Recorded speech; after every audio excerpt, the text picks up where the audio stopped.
Hey Fashionpreneurs, my name is Jess and welcome to the Fashionpreneur Diaries.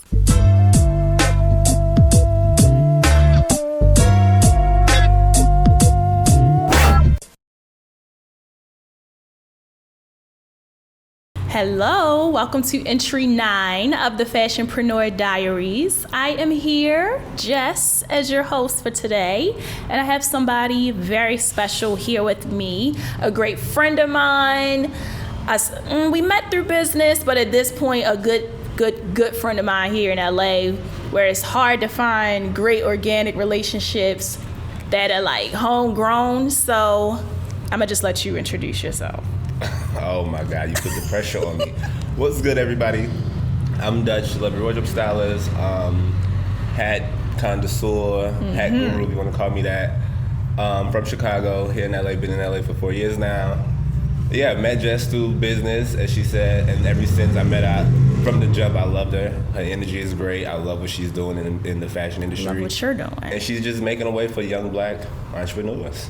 Yeah, so it was only right that I bring the great Dutch here. We are both wearing his brand, so if you're watching on YouTube right now, you can see our Rich Auntie tees. He didn't know I was wearing my tee, but he has hoodie on.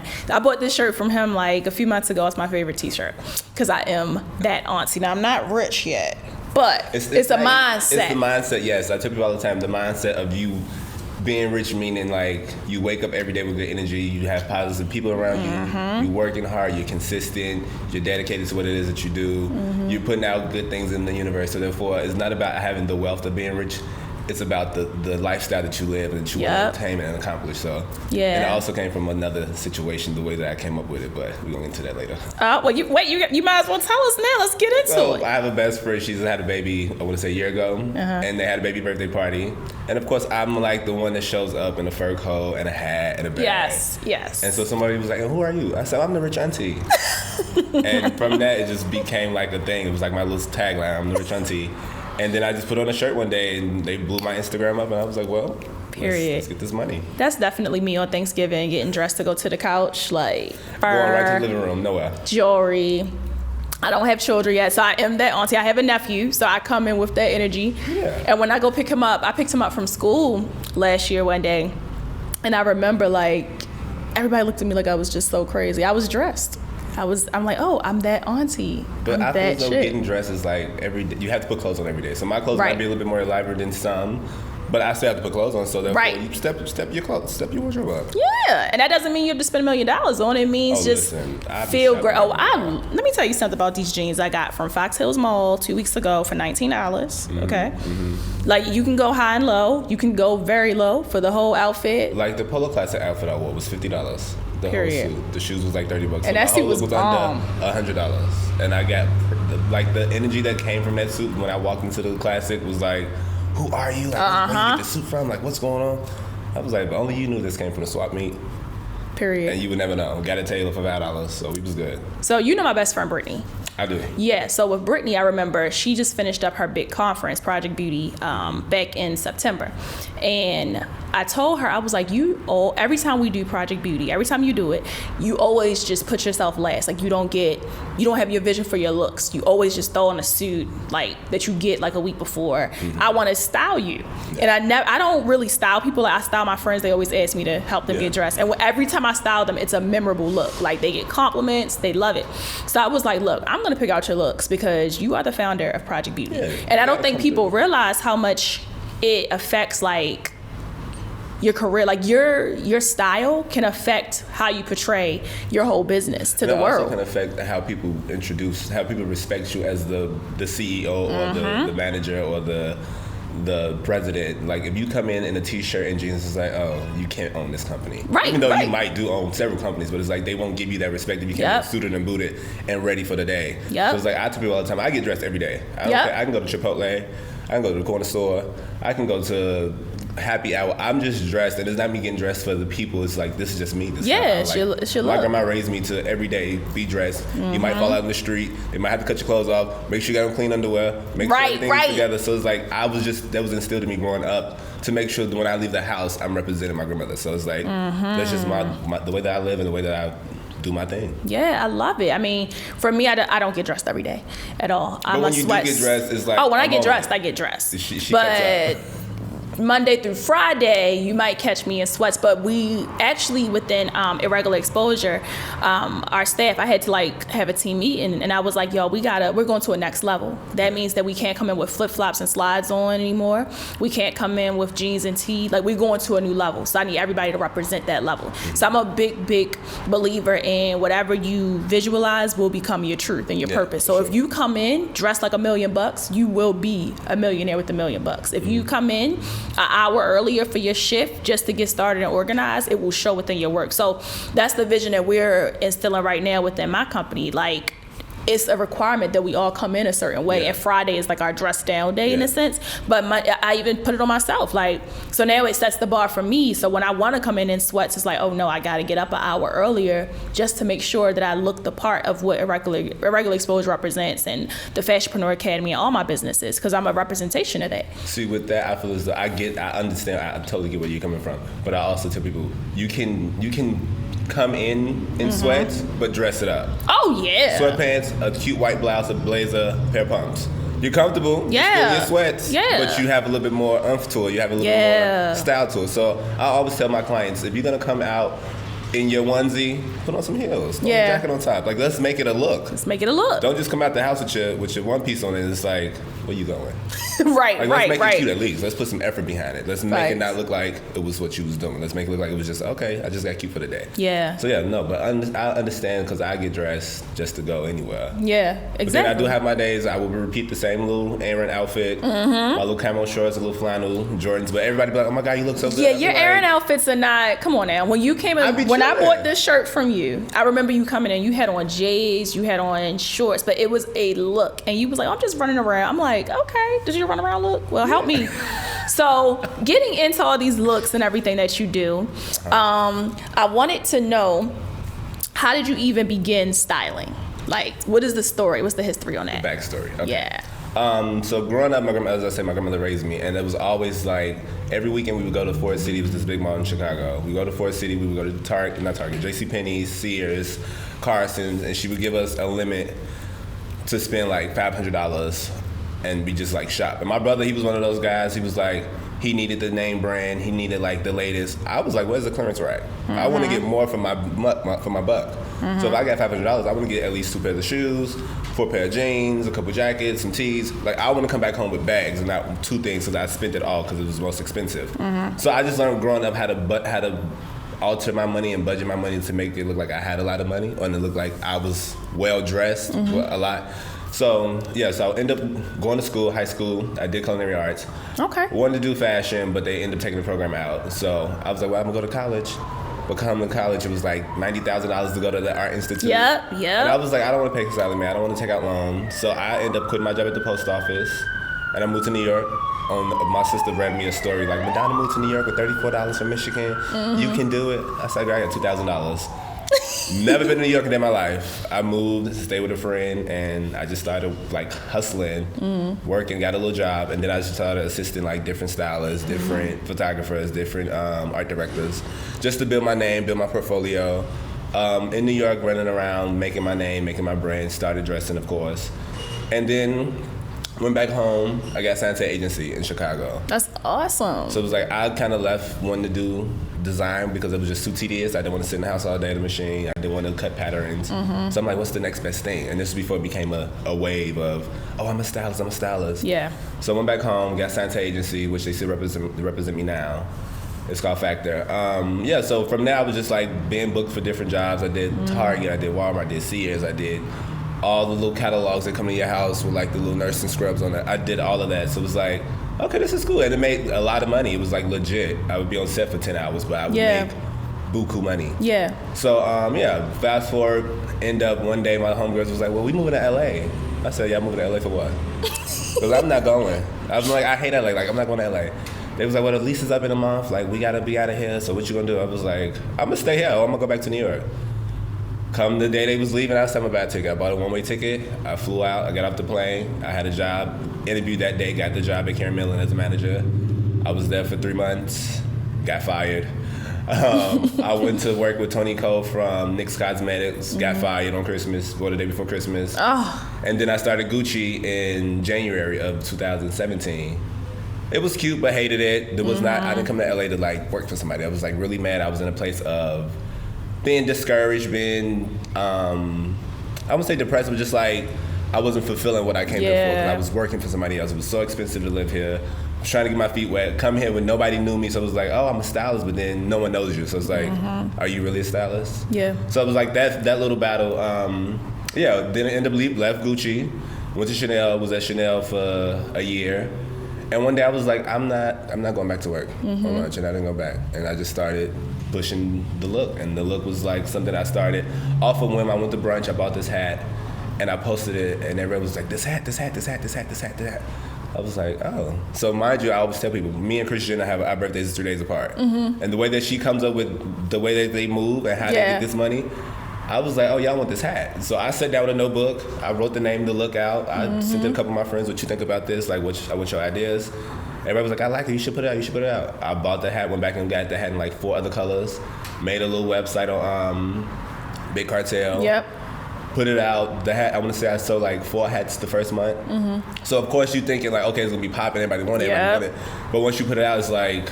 You have to wait. It's crickets. Right. So I want to say I was still working at Gucci, and I wasn't consistent with it, and I wasn't like promoting it. I was just like, it was extra money at the time. And so I want to say I ended up buying this yellow hat that's like the most popular hat that I have. That was like the thing for the summer. This one girl, she wore it to the Roots picnic, and that day I got at least 50 orders. And from there I was like, oh, it's go time. And I was just consistent. I was posting. I was out every day going to brunch, going to happy hour just to take pictures so I can post, and people would see me out. Where you get the hat from? The look. And so from there it just built itself. And I walked away from Chanel in August. And I've been doing this for the past 2.5 years. That is awesome. I remember like when I first saw you on my timeline, I was like, who is this amazingly dressed man with these hats on? So to hear the history on, I think it's amazing. And you hit on a few different gems there. So for somebody that is an aspiring stylist, that you mentioned that, you know, you had an agency. And I know that, shout out to Kelsey Ashley, another good friend of both of ours. She goes crazy. My gosh. She goes crazy. Yes. Shout out to Robert Queen too, because he goes crazy. Them together, us together. Yeah, all 3 of y'all together. I love all 3 of y'all. Y'all should have saw them at the retreat last year. They came in dressed to the nines, like, and they'll be back again, of course. Dressed to the nines. But like, y'all 3 are absolutely phenomenal. And one thing about Kelsey I love is that she always has made sure that she had management as well. So tell me, as a new stylist, what role does management play in the process? And do you feel like it's beneficial for a new stylist to go the management route or to go independently? My thing would be this. So what I did in Chicago, when I went back to Chicago's a market of business, such as corporate businesses. Fashion really is not a thing. It was like we have like street brands. But such as like my style was always one of the people like, oh, dope, Dutch's dresses, he dresses dope, he's super raw, This, that, and third. It's like I always have my own lane. And so with the agency, it was more for me to get bigger jobs and to get publications. Got you. So everything that I did creatively, like the wild stuff that I would come up with, I would just do it on my own. I had a team of like photographers and hairstylists and like makeup artists. And my homegirls, like they was models with agencies. So I was like, well, we can just shoot. I would go to like, not Target, but like H&M and Zara and buy a bunch of clothes, like style it, take it back. And I built my portfolio off of that. And so once it was time for me to get with the agency, I had my portfolio ready. Gotcha. So I had a book to present them. So I would say build your portfolio before you go to an agency, because they would want to see what you can do, because you can't just go in and say I'm a stylist and be like, portfolio. And today, in today's age, like we were just talking about before we even started the podcast, you can put anything in your bio and say you're anything, and people will literally go for it without testimonials, results. And I think it's important, everybody that's listening to this and watching, you have to understand to do your research. Like we can't just go off what people say anymore. And last night I was having a conversation with Mr. Will Casanova over here, and we were talking about, we were at dinner and I was like, you know, I'm just a person that I believe in action. Like, no, we were talking about what somebody has said. One of my friends, I had a potential friend I was supposed to hang out with last night, and Will was like, well, that's not what was said. That's not what he said. And I'm like, look, I go off action, what you do. So for me, I'm a visual learner, and I just go off action. So when you say something, it just doesn't catch me. It doesn't trigger me. No, and it's not that I have a trust barrier. It's more so I just want to see the result. And with me, everybody starts at a neutral level with trust. Every business starts at a neutral level with trust. Once you go up or down within that gauge, it's over. So I feel like I love that you've been doing this before social media changed the algorithm, before all of that. It was when like Twitter was a thing, yeah, and Facebook was a thing. So it was like I started this journey in like 2009. Yeah, and Facebook is coming back. It's in the ranks. It's like number one again. And YouTube, like we were talking about, YouTube is number one for search engines now. Yeah. So it's like, it's so many resources that makes it a lot easier. And we're not saying we don't want, people to come in and be and say they are something. We just want to make sure that it's reputable and that people are going in the right direction. I tell people all the time, I'm not easily persuaded and easily influenced. So I'm like, if you say, oh, I work with Oprah, cute. Cool. I get it. Where's the credentials? Let me see the receipts. Yep. I don't care what you do and who you work for. Let me see it. I'm a visual person. I'm a visual learner. So it's like I'm hands-on when it comes to a lot of things. So if I say, oh, I style Halle Berry, and most people will be like, so where's the pictures? Yep. Oh, I don't have any. So why are you telling me that you style her? You just hit on something so important. Like I don't tell me what you do. I like to just see it. Like I tell people all the time, oh, what do you do? I play in clothes. Go to my Instagram. This is my basically my business card. My link is in my bio. Yep. You can see my website. You can see all of my public work. You can just like legit Google me and like really see what I got into. So at the end of the day, I'm not gonna just be around like, oh, I do this, I do that. I just rather you see it than you. And I think that's how it should be. Like I think the work should always speak. And somebody else I love. Do you know Patience Foster? Yes, public relations. I love about her that like on her page she manages like. Well, she does the public relations for so many great brands and people, including like Cardi B, Hennessy, all these people. Yeah.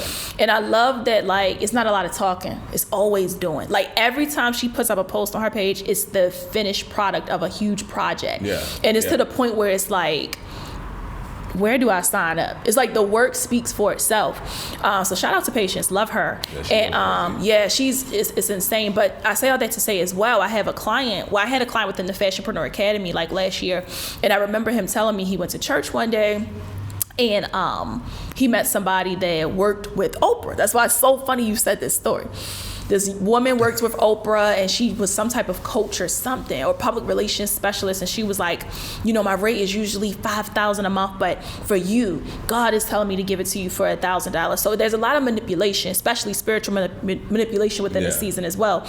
And, I'm a God-fearing woman, and I think it's very important that you watch the way that you portray that. Like, I used to even, have every single week within my mailing list, I would send a prayer every week, and then I decided to preserve that, so I stopped doing it. And it's not that I don't want people to get the prayers. I want to know who I'm praying for, because again, you can say you're anything, so I want to know who I'm praying for differently. So back to the story though. He told me he met this lady. She was like, oh, my rate is $5,000 a month, but I'm just going to give you this huge discount of $1,000. And I said, well, that's a red flag that she's willing to discount her services $4,000. And I said, well, he said, this is just a blessing. I'm like, okay, well, can you ask her, can I see her portfolio? Can I see examples of her media kit, press kit? These are things that publicists should have. Like if you do this for all your clients, I just want to see one. That's all I'm asking for. He asked for it. She never responded to this day. Never responded. So anybody can say anything. And guys, we're in a season of people getting ripped off and scammed, so you have to watch that. But listen, that's a whole nother episode. But with the Looke, I know that you started, like you said, literally out of a place of you knowing what your goals were. You knew that you wanted to have this amazing brand, and it's amazing. I love what you created with the Looke.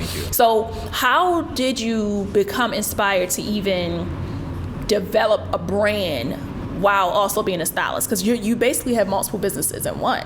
So how did you know that you wanted to also sell product as a stylist? Well, I always wanted to.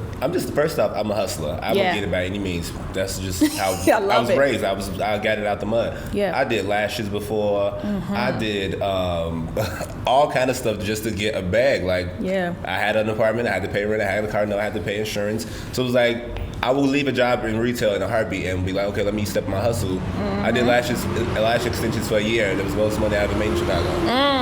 Oh yeah, lashes. Like, I was going off. So it's like I was getting to it. But yeah, so I feel as though with me styling and wanting to sell product, I always wanted to have a boutique, but I just didn't know how to go about it and have the resources of it. So I was like, well, I'm here in LA, the garment district's right here, it's in my back door, so why not take advantage of this? And yeah, so one day I was going to brunch, I didn't have a haircut, I was like, I need to buy a hat. I bought a hat, and I put it on, and it became like a thing. And I was like, okay, this might be my niche. That is the way you wanted to go. And so once I started pursuing the look full time, it was like every day is a hat, every day is a hat. Then I was like, let's step it up, because people like the way I dress. Okay, let me get y'all these looks. Don't just be taking my ideas. Let me source it for you. Yeah. So yeah, I started to go, started to shop in the wholesale district, started to buy stuff, wholesale, resell it, take pictures. So every time I would like do a shoot, I would just step it up more. More. Like I look up to you, of course. Like you goes crazy with your pieces. Thank you. I look up to Lori Swain. Yes. She's like the good friend. She's the marketing goat. What? Listen, she goes crazy. I look up to my girl. Her name is Lily Demetria in Texas. She has I love Lily. That's my babe. She goes off. And even what's her name? Janice. Yes, she snaps dope too. So it's like I look up to those girls because they're consistent. They're consistent. Their creative minds is always working. They're always putting out heat. The girls are always shopping. So it's like let me be that, but in the sense of a male form. Yeah. But my brand is also based on almost no gender, so I want pieces for everybody. Yes, that's like, what I love about your brand. I want to be straight, like, oh, it's a women's. If you can fit it, you can wear it. Wear it. Like, because I wear everything. I put everything on. Yeah. So it was because of that. It was like, okay, I want it to be just a piece for everybody. Yeah. And it's called the look. Like you have that one piece in your closet. It's like, oh, I wish I had these jeans to go with this. Or I wish I had this jacket to go with that. Go to the look. And that shows your real, true gift of being a stylist. I feel with you specializing in hats, because like there's so many boutiques out there and so many people that just come down here to these districts and just start buying bargain stuff and putting it online. Like it's so easy and accessible now. But I love that you focused in on like that one niche product, and of course you have shirts and everything now, but like you started with that one product. And I always try to tell my clients the importance of focusing on that one niche market within your products that you put out. So I love that you did that. Now, with that being said, I know we mentioned a lot of people. We talked about Lori, Patience, Kelsey, Robert. This just goes to show our relationships. We have a lot of relationships in common. Yeah. And I know we just met last year, but we had so many relationships in common as well. Tell me, with you also being now a LA resident like myself, and us being from, inner cities that are completely different from LA, how important are relationships for you for your growth? I feel as though relationships in any industry, any part of your life is important. My thing is this: my grandma always told me, you treat everybody the same way. You treat the janitor the same way, the CEO the same way. So if you come to me respectful, and you're consistent, and you're giving me energy, like a good energy that I can vibe off, is like, okay, I can rock with you. Yeah. You do some fraud stuff, it's like, I can't move with you. Yeah. I'm not gonna be like, oh, I don't rock with you. I'm gonna just distance myself. So it's like, I met you through Kelsey and Robin. It was like, I like this girl. Like, I rock with her. Like, she's business savvy. She works every day. She's consistent. She's on it. She's black. She's young. She's from a rough city such as I'm from Chicago. So it's like, I like stuff like that. Like, I feel as though we're relatable. And it wasn't like, let's go have tea. Right, no. Let's talk to our assistants. Come to the showroom. Let's chat. Let's get it working. So it's like little stuff like that is what I bond off and what keep my relationships going. Such as the Lori, she always from the jump showed me nothing but love, nothing but consistency, nothing but just true, genuine like mentorship in a way. Yep. Even with Robert and Kelsey, met them, has always been consistent, always been the same. So it's like, until this day, if you haven't switched up on me, we good. Yeah. Like, we're good in my book. You mess with my money, we good. Right. So. And I think within like building within this business, I think also people, I've done it myself. Like we look where we feel like, okay, well, I'm not where I want to be. So let me see who is where I want to be. And we slide in the DM and we try to connect. But I think it's so important that you're ready. Like you talked about previously with having your portfolio, having your website. Yeah. Your social media is your business card. Like I used to walk around with business cards? I don't. I haven't walked around with a business card in the last 2 years. I send everybody to my social, and it does the talking for you. It's actually the best form of a digital business card. It's so convenient because at the end of the day, if you don't have a smartphone, I don't know what stage are you living in. Secondly, I used to go to New York Fashion Week all the time, and I would get all these business cards, and I would get home and be like, I don't even know who these people are. Yes. And I'm on the train cleaning my nails. I'm probably popping a lock with them, doing all kinds of crazy things. So it's like I have a bunch of business cards, so it's like I don't know what to do with this. Yeah. So therefore, I really tell people, like, I love Instagram. I love social media. I would be on that all day long. I'm getting to my coins. I'm working. I'm posting. I'm making some little jokes, whatever. Yeah. So it's like I like Instagram because, one, it's a digital platform for you to connect with people that's like-minded. It's for you to see who's really working and who's really not. It's basically the resume for most people that you meet. It's your digital resume. So it's like you have the link in the bio. Boom. You can go on there, see their bio. You can see their work, email, phone number, whatever the case may be.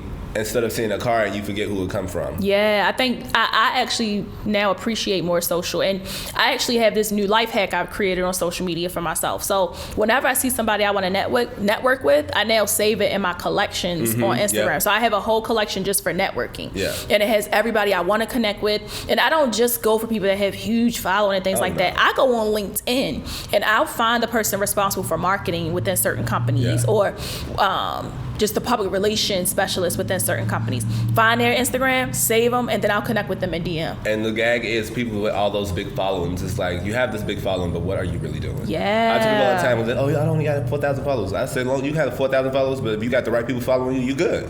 I'm only at 15K, but I got the right girls watching me. So at the end of the day, I'm not pressed that I need 1 million followers, 30K followers. It doesn't matter. My 15K, they show out for me. It doesn't matter. Go through, so it's like, I'm good off that. And at the end of the day, Instagram can delete today or tomorrow. I'm still going to be who I am. So this doesn't define me. Yeah, it helps me and it helps my business flourish. But at the end of the day, Dutch would still be Dutch. The look would still be the look. Slay by Dutch would be Slay by Dutch. The rich auntie would still be here. So at the end of the day, I'm not pressed on a follower. Half the time, that million followers don't even shop. So therefore, I just sent you product for no reason. Well, you saw the influencer that sold she had like over 1 million followers and sold like one shirt or something crazy. And then on top of that, for me to be my own case study this week, Instagram banned me. Like I haven't been able to post. Oh, I seen that. Yeah, I'm in Insta jail. I think it ends tonight. I don't know when it ends. So I'm in Insta jail right now. Last week, I decided they really, really are, but it also is a true testament to what you were just saying about the following and everything.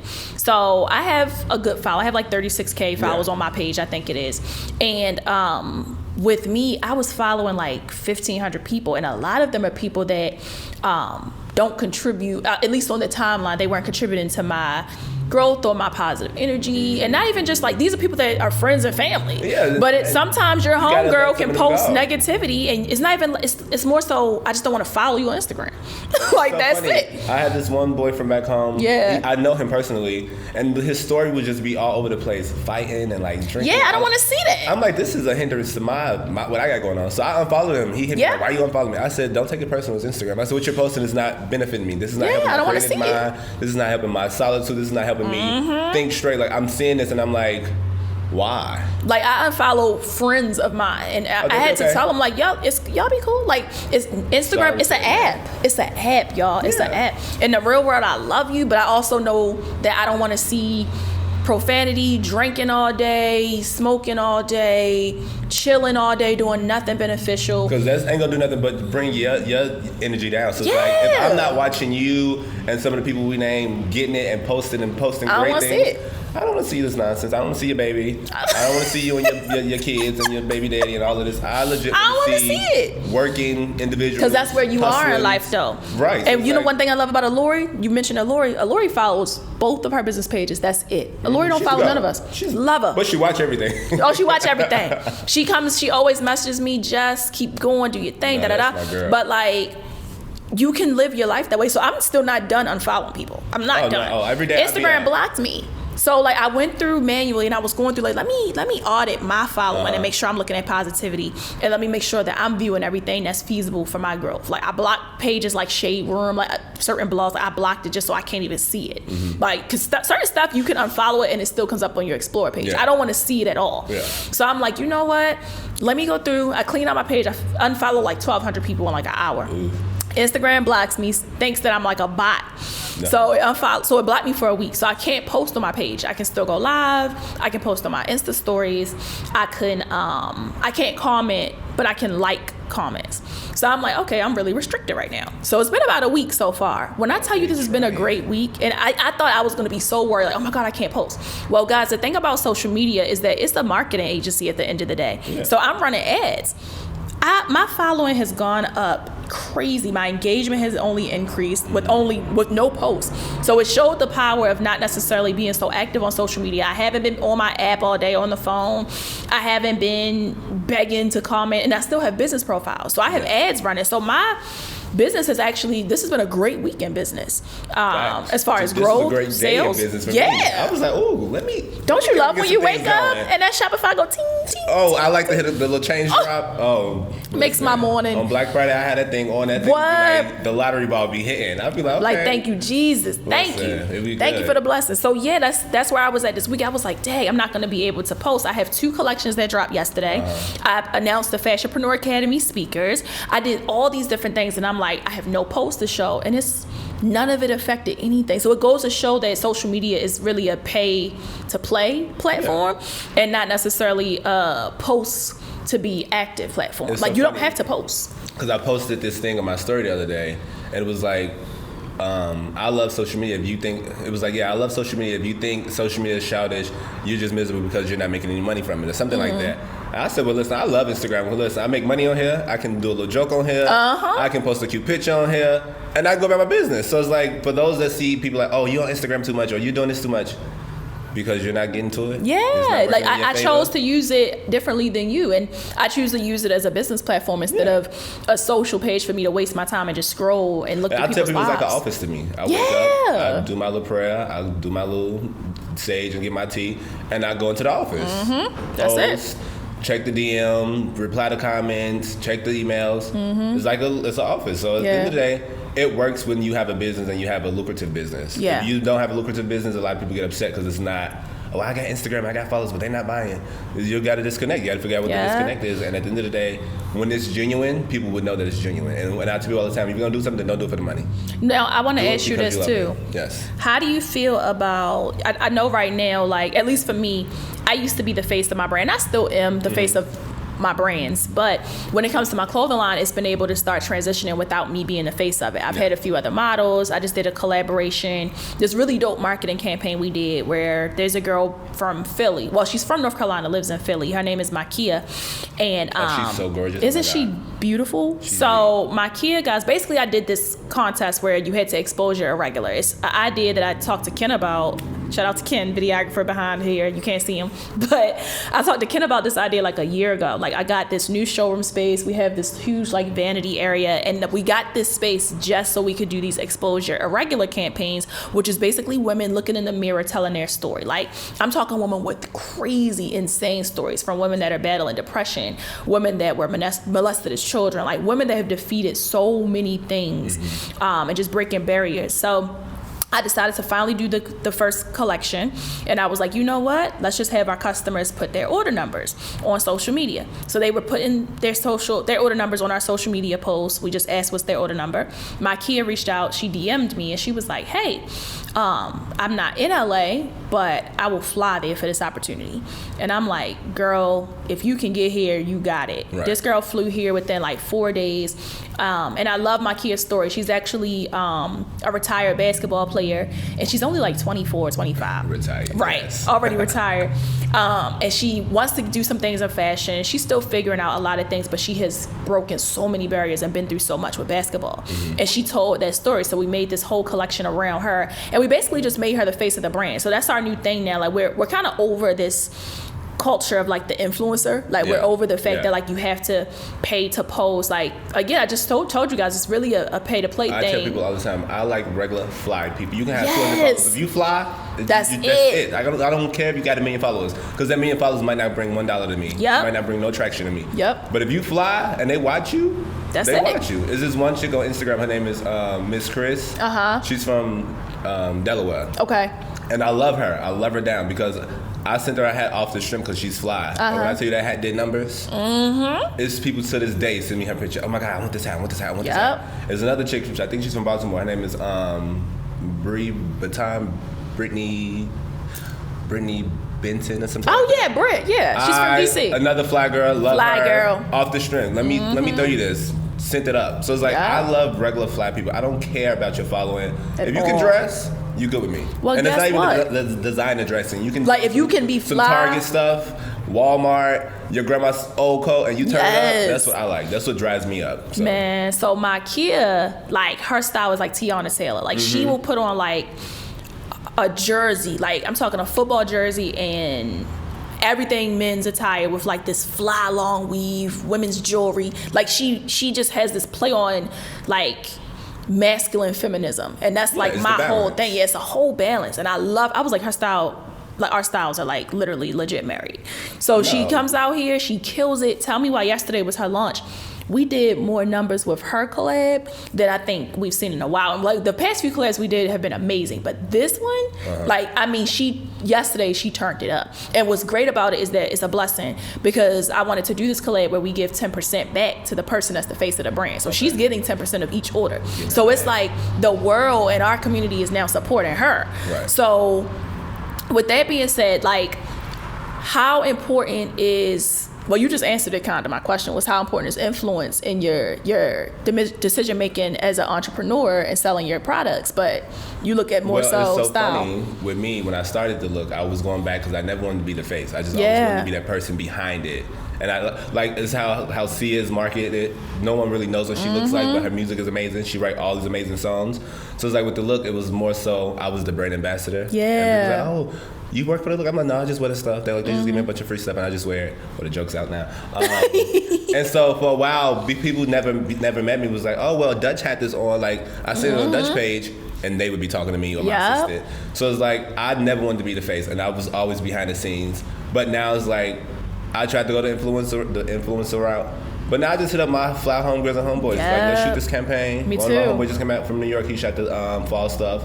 My other homegirl, she's here. I'm like, let's shoot this. Like, well, let me know what y'all need. Let's get it done. So I like people that you can give them the product and they make it their own. Yes. And not you have to like style them and they all robot and all awkward about it. And you got to pose for $200. Like, girl, bye. We're not doing this no more. Not even fly. So it's like, y'all get a little Fashion Nova piece or a little whatever, pretty little things, and you put it on just to take the picture, but you're not really putting on a look. You're not putting on pieces. You're putting on a little jersey knit and calling it a day. So I don't really care for that. I like regular fly people. Like if you fly, whatever. Like when I posted you, that T went up. So it's like little stuff like that is what I appreciate of regular people. Yeah. So I think that's what matters. At least at this point in my career, like me and my best friend was sitting there one day and I was like, I think I want to get some models. I don't want to be the face no more. Like the brand is doing better. It does better when I'm not the face now, which I was waiting for it to get to that point. When you have a brand where you don't have to be the model no more. Like I'm retired from regular exposure. And sometimes I talk about all the times when you're the face of your brand, that hinders you a little bit too. Oh yeah. People be like, I don't want to support her because I don't like her. You don't even know me. Yeah. Well, that's such and such, and she used to. You don't even know me. Yeah, but also it can hinder you just because, like, people again, like you said, people think they know you. Yeah, they get too friendly, and now it becomes a thing where they don't respect the business. Like for me, I have like a team that operates at regular exposure because I'm an actual employee of the Fashionpreneur Academy. Right. So people think all day I'm just working at 50 businesses. No, I'm dedicated to one, and I have a great team that operates the others. Right. So for regular exposure, I have a great brand manager, La. She does everything for the brand, customer support. She has an assistant by the name of Amari. We have Linnea that does head of production. She manages all the production of the products. They are so bomb. So with La, like they'll basically DM me and be like, hey, question, what size should I get? And now I just refer them. Hey, La can help you. Just go ahead and call the store to show her. Like respect the team because they want to help you. Yeah. But it becomes a thing where I saw your picture, so you have to help me. Right. Or I felt your energy, so you got to be the person I talk to. No. So I'm definitely in a place of like transitioning myself out a little bit. So I love what you said about just giving it to people. And also I think now I'm doing a little bit of what you were doing. Like I don't mind telling people like, oh yeah, I work for a regular exposure. Yeah. I work with it. Don't worry about it. Like don't worry about who's the owner. You don't have to know. You don't have to all the time. And I think we're in a place of like everybody wants to be the face and they have to give you the background. You don't have to be the CEO. Yeah, because I tell people all the time, I look at my brand as such as Chanel and Gucci and Fendi. You don't see Karl Lagerfeld walking the runway at the Chanel show. It's not about you. You gotta take yourself out of it. Design it, put it out there, let the people enjoy it, and you go on to the next chapter of the brand. So it's like, I put out the collection. Of course, I'm gonna wear it and post and tag it, but I'm not gonna be on the site like, oh, I'm the model. And it's okay not to do that. I think whatever works for your brand, guys. Like, honestly, like for you, it might work for you to be the face, and you may be the brand. You have a brand named after yourself. Right. But for me, I know that I want my brand to stand on its own, because I'm not going to be a size 6 for the rest of my life. I'm not going to be the girl that's even wants to be available to be the model. This was something that came out of a place of a need for me being a model. So now I'm at a place where I want to focus on my clients in the academy and let my brand do what it's supposed to do. And I'm just involved as a creative asset and creative director as well. So, like, of course, Lai helps with brand management, and she gives a lot of creative ideas. She came up with the whole concept for my Kia's amazing shoot we did last week. Me and Kim was like, when is this day going to be over? It was like an 18-hour shoot day. But it was amazing to see her vision go through, like, morning to day to afternoon to evening. Like, it was beautiful. And to have team members that are that passionate, like, you can have team members that say, oh, I work 9 to 5, so we're done at 5. You know, to have somebody that's like, oh, we got to go till 10:30 because I got to get this last set. Period. That's amazing. So, like, you got to know when to step back, and I think that's part of delegation as well. So where are you with team and growth? I know you mentioned, like, your assistant. How do you feel about building a team? I'm a little nervous, honestly. So the Looke, we'll be opening our first showroom. Yes! In Los Angeles, California. I don't think you understand how major it is to be a black person, a minority with a showroom in LA. Like, I don't think y'all understand. A showroom in an apartment. Listen, bills, to be in LA paying bills, okay? To be in LA, to be a minority in LA. To do it by yourself. Whew. By the strength of God, okay? God's good. But so I have one assistant now. She helps me a lot. She does a lot of behind the scenes. She does stuff she does the website, she does some of the campaigns, she does some of the posting. So she's really good, but she's also in school, so she's not full time. Okay. So, but I will be getting 2 interns, which I'm excited about. So I'll be starting a small team. Yeah. I have a photographer that I work with consistently. The models stay the same unless they moving out or have another job. So I try to keep the same models to keep the consistency. But yeah, I'm excited to start having people report to me and like giving them a task, because now I used to do everything for the past 2.5 years on my own. Yeah. Which is like, I like it because I know if anything goes wrong, it's on my end. Yeah. So now it's like I have to give people that trust to be like, okay, if you mess this up, it's gonna be a problem. So don't mess it up. Really. In real life. But yeah, I'm excited because I always worked in high-end retail. I always had a manager. I was a manager at Tory Burch for a while, so it was like I had people reporting to me then. But now it's like, now that this is my baby, it's like you're babysitting my child now. Yeah. So it's like, I'm like that parent when the kids go to school the first day. It's like, ugh, it's like how I'm gonna feel about this. So I'm just like I'm letting that happen as it go. I'm excited for the showroom. I'm excited for what's to come for the Looke. We'll be 3 in December, so that's a big milestone. But yeah, I'm just excited. Like, I just see how you work with your team, and it's like, okay, like y'all lit. Then I watch all of my people work with their team. I'm like, y'all getting it done. But I don't think you understand how long it took to find the team. That's what I'm like. My turnover was a challenge at first. Like, and it wasn't because it was more so like just I was hiring people that were at a place in their life where they're younger. A lot of my team members were in their 20s at times. I've had, of course, we hire for any level. Like, we've had women that are 65 work with us, but people want to retire. People want to move to other cities. It was like more so life changes. Yeah. And also, I tell people, your dream is not somebody else's dream. So you can expect them to have the ambition and the goal and the mindset what you would have for it. So if you feel as though you don't want to be here no more, let me know. Let me know. Transition you out and keep it moving. Let me know. And I think also, like, we have to understand that these people are team members. They're not our family. Yeah. They don't owe you anything. They owe you the work that's supposed to be done for those 8 hours that day. And that's it. So I think also with building a team, it took me a while, and I had to do a lot of work with myself, because I used to have a trust issue where I used to like be a micromanager, and I would look at everything everyone does all day. See, I don't want to do and that. You can't do that. And I had to start say, this is what you're doing. When it's done, let me know. I'm gonna look at it. But I don't want to I don't want to be over your shoulders. I need to get other stuff done on my end. Because you as a CEO, I don't think people understand. Like, people think that CEOs don't do anything all day. I work 4 days a week now. We do the most. Yeah, we do the and I can't even say I work 4 days a week. Every day I do something. Like, every day I have to write back. I have to do an email, something. But as a CEO, my time is put into the growth. So like last week, I wasn't in the office at all. I was in financial meetings trying to see about like just investment options to grow my businesses. I was at a trade show to connect with and network with people. After that, I was on follow-up calls. Like, I don't think people understand how much it takes. I was in a meeting again with a huge wholesale distributor down here trying to connect about the retreat. Like, I don't think people realize how much goes into the day-to-day once you get to that certain level, and you have to be willing to trust people. So I did a lot of leadership work. So I read a lot of books to help me grow as a leader. Like, okay, what does a leader do? And if you look at most CEOs that are millionaires and billionaires, y'all, they not micromanaging. They let people do their job. So I had to learn that. The team is running the work. Not saying that they're not working, but you have to step away and let the work get done. Now, if they're messing up, that's when you say, okay, now we got a problem. But if you're doing great work, like, go ahead. Yeah. Like, I'm giving you full responsibility to take care of this piece of the project. Yeah. And if you continue to give me great results, I ain't got nothing to say to you. And I might think promote you. You might get promoted. And I think also with me, like, I had to learn that, like, okay, let go. But also I still sign checks like Oprah. Oprah still signs her own checks to this day, and she's a billionaire. Like, nobody is certain stuff that I'm like, when it comes to financials, everything goes through me. Yeah, absolutely. But of course, like, daily operations, I don't want you to have to call my phone and text my phone all day. I want to be able to do what I have to do, and I also want to respect my time off. Yeah. When I'm not at work, I'm not at work. Don't call me. Yeah. If the building's not on fire, don't call me. Like, respect my day off. Don't call me asking me where no papers at, no bags at, nothing. What we ship.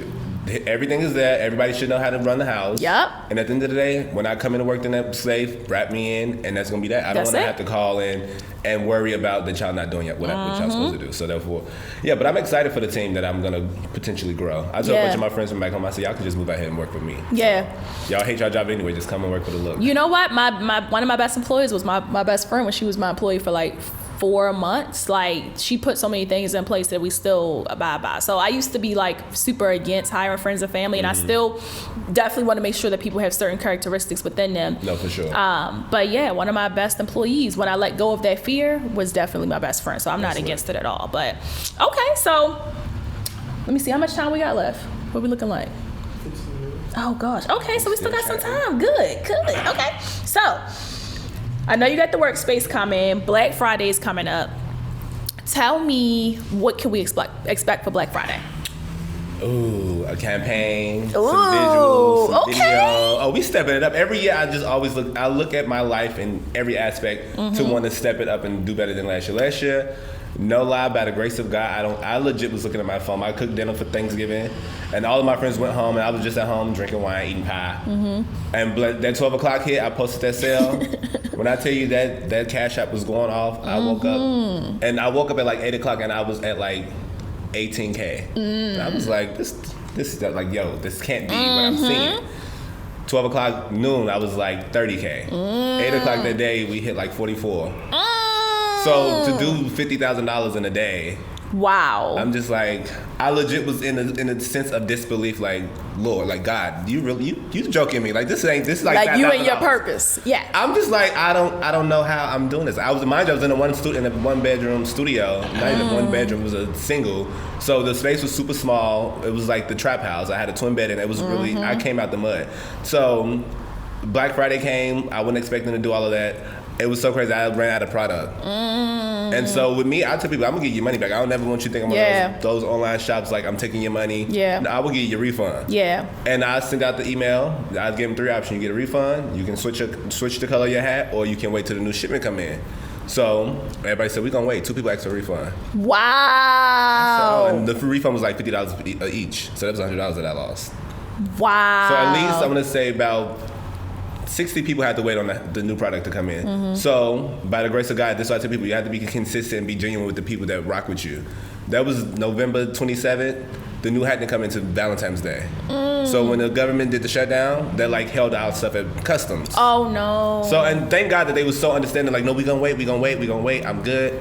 So as soon as it came, I went out the same day. I wasn't playing. I threw in a little coupon with them. I gave them a little surprise. So I was like, just for that alone, I was so grateful to see that so many people held me down and say, oh, he didn't take my money, or he did this, or it was fraud. They legit was like, no, we're gonna wait. We're gonna wait. I had that happen last year. I'm just blessed for that. So this year I want to do 80K. I want to do 80K. I love it. Yeah, I don't think people realize Black Friday is like New Year's for the Black business. That's the like Mecca. what? I am so excited it's October. I'm waiting. I'm counting down because I already know what Black Friday is gonna be. And also on top of that, also wait, let me throw this in. Yeah. Also, what I do on Black Friday, I don't want to just be like the one just like, oh, shop with me. I legit pick at least 10 to 15 of my friends and like people that I know with Black-owned busises, and I shop with them. that's dope. So it's like I want to give back to them too. Like we're all in here trying to get it together. So I have a list like. If I don't even have to buy it for me, I can just buy it. I just want to support and just be like, okay, we're all in this circle. So I love doing that. So Black Friday. When I tell you I'm the Black business like guru, like I have like a Rolodex in my phone of just businesses, and we all have to support each other. I think it's very imperative. Absolutely. So yeah, my Instagram and my phone is dinging. But like you said, what happened to me last year before we moved to LA, mind you, we're moving. We had a Black Friday sale. We had this new collection that had just dropped, and we did not expect it to grow the way it did. So we basically didn't have enough stock ready to ship. So we had to do a big order again with our factory that was still in China. That took 45 days for the stuff to come. That's what kills me though. I was like, 45 days my be God. like, But it taught me so much about preparation now. Absolutely. Now we're overstocked. Now, and this is this is the showroom. So I'm gonna have stock. We gonna be in there. As soon as the order drop, it's packed. And that's what we got now. Yeah, this whole year we've been having that. Yeah, this whole year we've been on the everything's 100% in stock, never sold out.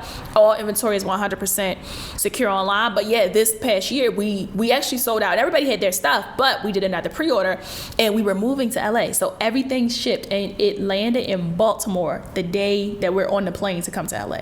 So you have to wait another So week. now I gotta wait another week. So one of my good friends back in Baltimore that used to work for me as well went and shipped every order from Baltimore for me. Wow. Like, I don't think y'all realize how much goes into y'all getting this product when we deliver it. Like, it is a lot. So when you are deciding if you want to go the styling route, if you want to go the e-commerce route, no route is easier than the other. You have to really pick based off of what is best for you.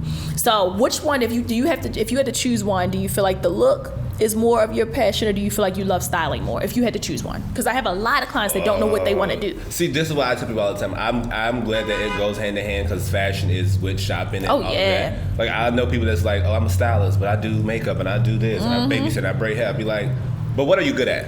Right. Like, what works for you? So it all works for me. I think styling is that's easy. Like I did a shoot yesterday. I got called a couple days ago to book it. The guy that was gonna send me some pieces, he did overnight it, so I had to wake up and go to the showroom. I pulled at 2:00, the shoot was at 3:00, and we slayed it. So it's like, styling is easy to me. I'm getting obsessed with the look because it's something that's like, it makes people happy. Like to see people send me pictures like, oh my God, I love my hat. I did this. I get so many compliments. So to make people feel good in a piece that you produce is like, okay, I'm doing something right. Like I'm finding my purpose. And it's so crazy. When I first moved to LA, I was in a living situation with my cousin. She put me out, and I ended up finding a playlist like the same day. But it was like I was meant to be in LA with the purpose, and I didn't know what the purpose was. So now that I'm doing this, it's like I'm finding that purpose surely. Yeah. So what role, like I said, you already know I'm a Christian woman. I love Jesus and everything I do. And I know you have a lot of strong roots. You mentioned your grandmother a few times. I remember one time I had called you and you was like, I'm gonna call you back. I'm on the phone with my grandma. I'm like, yes. I love stuff like that. My grandma is that's my world. Like, that's my homie. So what has your grandmother instilled in you, and what role does God play within you, your family, and business? Well, he's first in everything. Like, if you don't know me, I love the Clark sisters. Oh, yes, you do. Yeah, I hope to get into them. I listen to gospel music every day. Like, I listen to gospel music that people listen to, like hip hop and rap. Yep. Like that's my sanity, and I tell you all the time, that gets me through dealing with these clients. That gets me through dealing with life. Gets me through dealing with like just little things like gospel. On my way here, I was listening to I Told the Storm. Like, yes, I listen to gospel music. I can be walking to brunch and I'm listening to gospel music. So it's like my grandma raised me in a sense of be true to myself. Always know who. I always been a person. I always been a loud personality. Yeah. So I just always been me. Whatever you get is just what you're gonna get. And that's okay with me. You have to deal with that. And yeah, so my grandma always like, we grew up in church. She put us, like, church was our Sunday thing. Yeah, I just put church in everything. I tell people all the time, if you don't have a relationship with God. You don't have to go to church every day, and you don't have to do all. You have to have a relationship with God. You have to understand your purpose in life. You have to understand where you're going, your path. So there's a lot of things that I don't do because of the way I was raised, and the way that I run business, and the way that I'm producing my lifestyle. Like, you're not gonna see me in the club every weekend. You're not gonna see me on Instagram smoking, even though I don't smoke. You're not gonna see me doing a lot of things because I'm running a Beyonce lifestyle. Everything is not gonna be put out for you to see. You'll see it when it's done. And I love what you just said. Like, you have to, when God has blessed you, you have to live differently. Like, you can't do certain things. Like, listen, you can't. I'm from the hood. I'm from Inglewood in Chicago, the South Side. I'm a hood rat at heart. Don't let this hat come off, because I'm really with all of it. You lucky I can't say I'm really with the sugar honey iced tea, okay? So at the end of the day, I'm about it, but I have to understand where I'm going in life. I have to let that be put down sometimes. Like, okay, I'm gonna let you have this moment. Because I can't embarrass you. I will not will. But I'm gonna let you have this. So you just gotta know what's for you and know your purpose. And my grandma, we talk all the time, and she just be like, I'm just so proud of you. Just to hear her say that, I'll be like, I'm doing something right. You doing something right. So yeah, that's what drives me and feeds me. I love it. Okay, so what can we expect for 2020 with you, the Looke, with Dutch overall? Consistency. I'm working on a custom hat, like all made, handmade, custom. We'll be producing that. It's gonna be like our signature. So we're working on 3 styles of that. A team, the showroom. More projects, more product, more publications. We just got published in a magazine with Boris Kojo. That's dope. So I was excited. I did see that. Yes. So our little celebrity clientele is building, and they're buying. Good. Erica Campbell from Mary bought a hat. Her sister Google bought a hat. That's dope. Jasmine Sullivan. Who else? Shani O'Neal. So we're growing because they're buying. They're not getting free product. They're buying. For free. I don't nothing. And I got hit by a couple girls, a couple celebrities, like, oh, I can promote. I don't need promotion because I can't tell the landlord that I can promote. So at the end of the day, I love it. No, I'm dead serious. I can't be for like, real. It's the first. I'm gonna promote the He gonna be like, so what a brand. Exactly. So yeah, I tell you all the time, man, I respect you more if you buy it. And after that, I can probably throw you something after that. Get your first piece free. But 2020, I'm just trying to shake it up. I'm really trying to put the fire under these girls. Like, I'm really trying to shake it up. So I'm excited just to see not to just see what I'm gonna do, just to see what God gonna do. Oh my gosh, it's nothing like just sitting back. Like I used to tell people. Well, I was just talking about this recently as well. Like, I stopped putting timelines on anything. People ask me all the time, like, oh, what are you going to do here? Or what's going to happen in next year? Whatever God has planned, because the way he works, you'll be completely left when you thought you were going right. And it's always better. Today you'll be up, tomorrow you'll be down. So what? So stay gracious and stay humble. But this was a awesome episode. Thank you for coming. Thank you for coming. You know, I've been watching. I'm like, when I'm gonna get my interview? No. Right. He texted me like, I'm just excited for this. Like, this is part of my, like, what I want to do. I want to do more public speaking. I want to do more interviews and more just to be rounded within the fashion industry. I feel there's a lot of women that's taking over the boutique lane and all of that, but it's not so many men that does it. And so for me, it's like, if I can be a voice, if I can talk to young black men, young black women, anybody that's entrepreneurship, and I get so passionate about this. I was talking about this all day long. Let me do it. Like, let's talk, let's chat, let's go for it. So I appreciate you. I appreciate your platform. I appreciate the way that you move and how you consistently produce great things, and not even just with fashion, but just your energy on social media and how you talk about God and how you talk about just life and your energy in general. Like, I love that. I love everything about you. I love what you're doing. I love your passion. And they'll be hearing from you and seeing you at the Fashionpreneur Retreat 2020. So we have a lot more to share with you all, but I'm just excited to have you and have you share your story. You shared a lot I didn't know, so I'm just like, I'm blown away. I got some gems. Oh, you got some gems in there. Well, they gonna get them. Y'all better. This is free too. Well, thank you. Next time I'm sending an invoice. Right. He is ridiculous. Well, thank you for being here and having this time and taking your Saturday morning to be here with me. So I appreciate it. I value you. I love everything that you're doing in this industry. I've been watching you for years. So when I saw you at my retreat last year, I was like, is that Dutch? That is the Dutch Davis. So with the hat on. With the hat and all, pop locking. So to have you here and, for us to have this amazing relationship now, it's a blessing. So I love everything you're doing. Thank you. And we're going to continue to grow and build and help each other. All we do is help each other out the mud. That's all we do. If I have a resource, that's what all the time. I have a resource. It's yours. Hit me. I'm not holding nothing back from nobody. Nothing. My lane is my lane, yours is yours. I ain't got nothing to do with that. So yes. If you fail, that's on you. That's on you. I'm not stopping or hindering nobody. So yeah, that's whatever it. I can do, I'm here for it. I love it. I love it. Well, thank you all for listening to entry 9 of the Fashionpreneur Diaries. We will be back soon, but thank you. And we will talk to you all soon. Gang, gang.